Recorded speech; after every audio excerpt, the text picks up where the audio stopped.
Good day, friends, and good day, dear humans, and good day, the rest who are catching up to become one.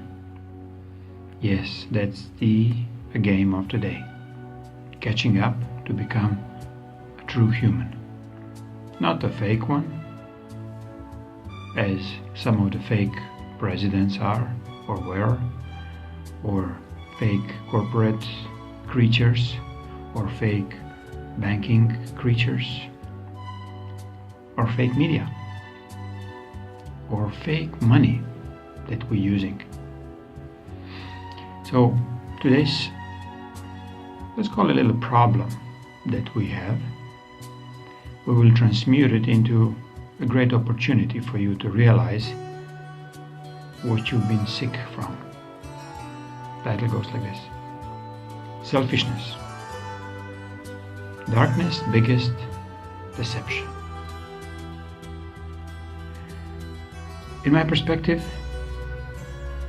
when I'm wondering about myself, where and how I come out of this mode of existence, that I'm only thinking about myself, my own immediate needs, my family, my company, my bar, or whatever I thought that I achieved, it was always mine.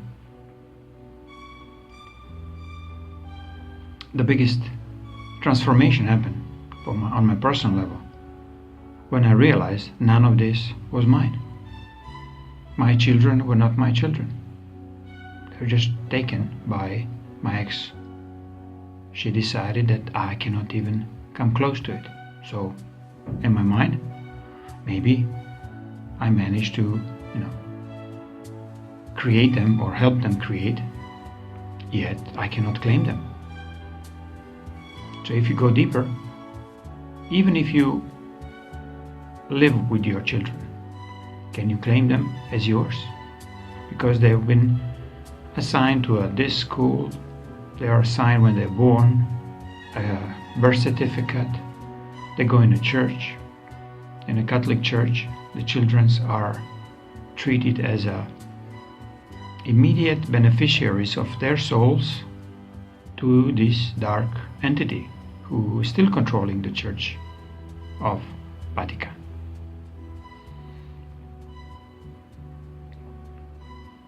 Our living existence or present existence is based on self-indulgence, self-mutilation, self-victimhood, and let's call it self-creation, because we create our own internal world and then we are projecting it outside. So why we do this? Why we want to show that only our world is the right one? Because we are deep down programmed to be selfish. We are so selfish that we will find all the excuses to cherish the dark deeds that we did to other people, that we did even to ourselves, not comprehending that we don't have to be anymore. We don't have to be mean, we don't have to be selfish, we don't have to be greedy anymore. I mean, greed is just a reflection of being very selfish. So you want more for yourself than that you did want more yesterday. You want to have more money, whatever, wives, if you live in these kind of fake Muslim environments, than your ancestor or your father or your whoever you want to compete with. Is it selfish? Of course it is. It's utterly, disgustingly selfish. Why are we dealing with always competition in whatever we do? Lawyers, advocates, judges, how many cases they can make, how many positive judgments they do, how many negative. What are their benefits if they do, let's say, negative judgments? They are all in the terms of money and material goods. Nobody really talks about being very selfish to raise their spiritual level. To me, this is the only way that if you want to be selfish, turn this to be selfish for your own good, for your own spiritual good, not any other good. Having a spiritual awareness, meaning that your selfishness has been recognized as the most devious attempt to keep you restrained, to keep you, mutilated all your life. And then you have to live until you die. Period. There is nothing in between except what the society or your boss or your ex or your wife or husband make it for you. So you have to respect their wishes. So if they are selfish, you have to be selfish more than they were ever before. So how to get rid of it? In the first place, you have to recognize and fully admit to yourself that you've been selfish with every single action of yours. On the personal level, why I cannot be controlled anymore from my ex-family? Because I really don't care how much they holding on top of my children, any kind of free actions, and the only thing I can do to contact my children is try to cheat somehow, go behind the words of their mother who forbidding any contact with me. So is this humane? Is this in any sense normal behavior of the person who thinks about herself that she's something special? Why she takes it for granted all this couple of years that she has left, that she can continue behaving like this? Why any of you think that you can continue stealing energy from your family members, from your children, from your partners, from your whoever you're dealing with, by being selfish, by being very, very self-centered? That it's always about you. None of this life, none, not a single gram is about you. Or it's not about me. It's about what we are going to do with our problems that we're facing, that our situations that are very, very difficult. Are we going to continue increase these problems by supporting competition, by supporting selfishness, by supporting greed, by supporting being ignorant? Or we want to do something different? So finally, they will realize that our selfishness producing a lot of suffering on the other side. On the other side of, let's say, your side.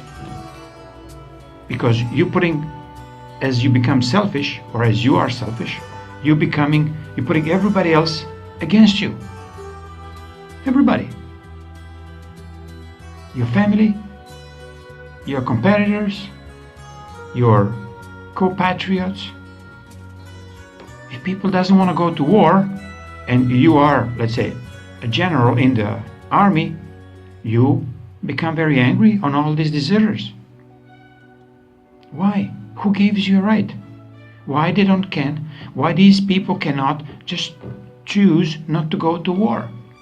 If you're stupid enough to go into the war, to some other country, conquer or whatever, divide and conquer, and then later rule, why they cannot just choose not to go and not to become part of your evil deeds?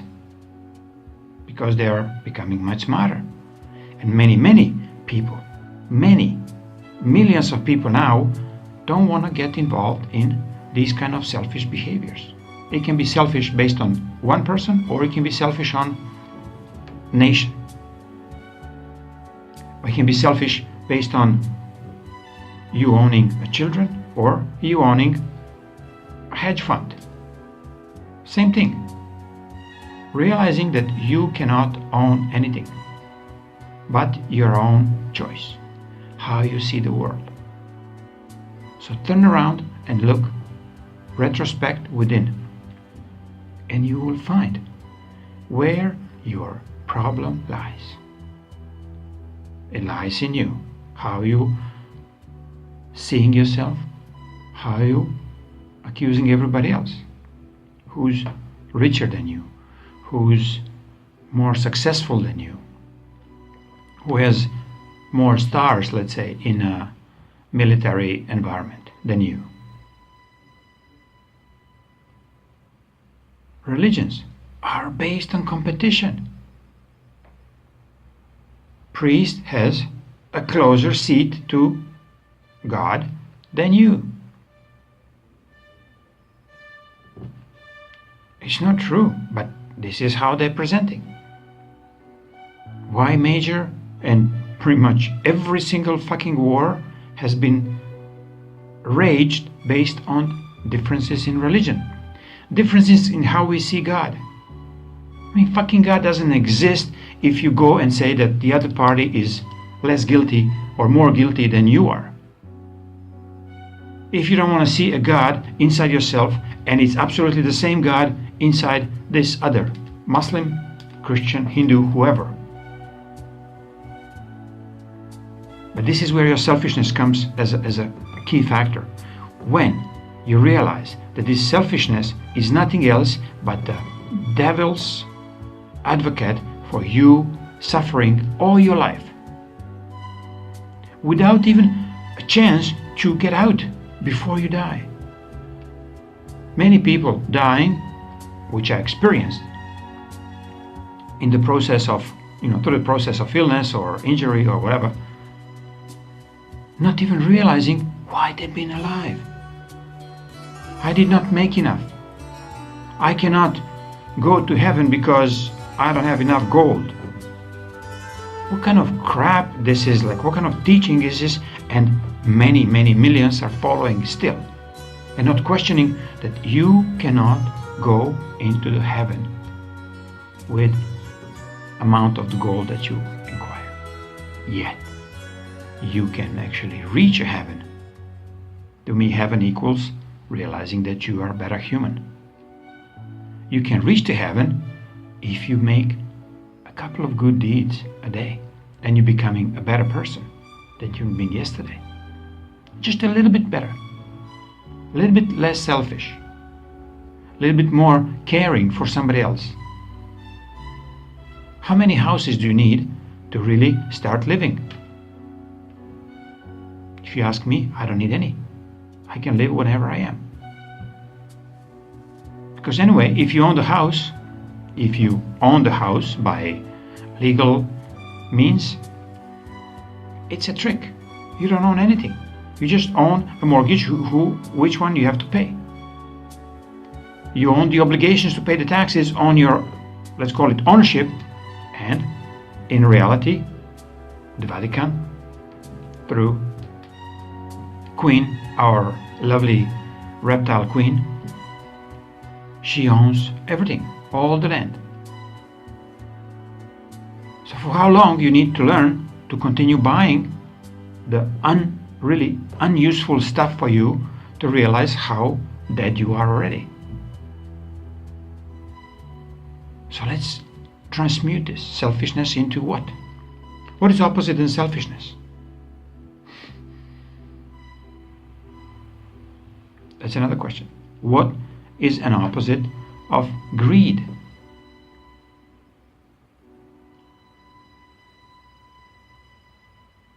What is opposite of jealousy? Because jealousy is just another sliver of being selfish. It's another interpretation of being greedy. So you want to have more than somebody else. If another one has a bigger boobs, longer legs, less fat, bigger dick, or whatever it is, you become just a part of the old programming where it's always pushing you in the direction that you are not satisfied with the present situation. So, when some teachers, many teachers, are stating about this, be in the present moment, what does it mean? What does it mean to you? Being satisfied with whatever presently you are. And you find that if you're not satisfied with something, this is your problem. If you recognize that you've been greedy or jealous or aggressive to somebody else, look deeper, underlying this, and see why you are behaving like this. And this is your problem. So now you can fix this problem. You can fix your problem. You cannot ask God, help me about this. Sure, you can ask all what you want, but if you go to the church, they will charge you a fee. Doesn't matter. Material, money fee, or a sliver of your soul. You're screwed anyway if you go through this. But there is another way. Go creationlightship.com and you can start unfolding yourself outside of this alien, deceptive approach where selfishness was ruling this planet. But it will not stop until we, as individuals, and later as a small collective, as a family, or as a nation, or as a humanity on the planet, become so aware that this is our worst enemy that we have to fight. So we have to recognize it within, fight it there, fight it, find a solution. And then you can try to teach somebody around you. If you're strong enough, like Trump, like Assange, like Snowden, like Putin, then you can guide your nation into a true freedom, being free of selfishness forever.